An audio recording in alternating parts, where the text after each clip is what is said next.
Let's round out the NFC East. There's Washington with a lopsided loss to the Bills. Once again, the football team's defense didn't live up to the preseason hype, dropping to 1-2. Ron Rivera referred to the game as a measuring stick, acknowledging, though, that Washington isn't where they need to be. The Washington defense that ranked third in efficiency last season has all but disappeared. Look at this. In 2020, Washington allowed the fifth lowest QBR, held opponents to a third down conversion percentage of just 37%. But now, after 3 weeks, they're struggling to get to opposing quarterbacks, allowing the second highest QBR and third down conversion rate. Marcus, why hasn't this Washington defense lived up to the lofty expectations we all had for him to start the season? Had some of us here picking him to win the division.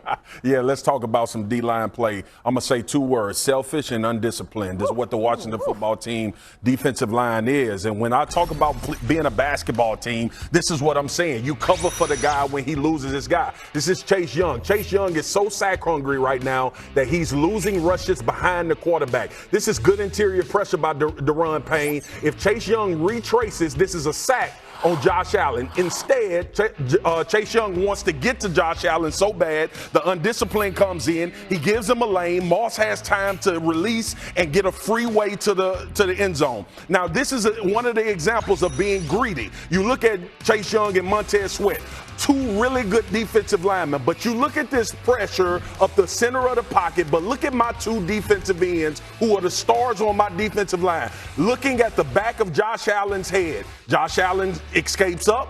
He drops it off to Cole Beasley. This is undisciplined. This is selfish D-line play. These defensive ends for the Washington football team are the catalysts. They are the guys that you expect to get to the quarterback. And when you have that type of pressure up the center of the pocket, that's supposed to be a sack on a retrace for your defensive end. They got to get back to fundamentals and basics. Easy enough to do, but they got to start right now because this secondary is really hurting because they are undisciplined. You know it's serious when the big man stands up. He's getting a round of applause. That's my favorite tape of yours. Yeah, RC and Dan are mad that they're not over here right now, but they don't get to be because we're over.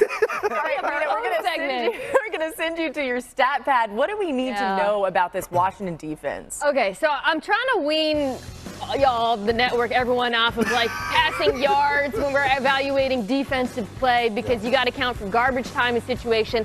I like to use expected points added per play, which basically accounts for down and distance. So it's really looking at, did the defense do their job on this one play? So then I took the rankings, and what I did was I said, all right, just show me the sub packages. Is that a neighborhood you want to be in with Detroit and Jacksonville? And they're worse. And that's Marcus, worse, people. That's not number 1. To me, that speaks to how bad it is that they're not getting pressure up front because, frankly, they don't have the depth in the secondary if they're not getting to the quarterback, like you said. All these things tied together. Yeah. They don't have the personnel back there, and it all adds up. Washington football team defense is so disjointed, no one can make plays.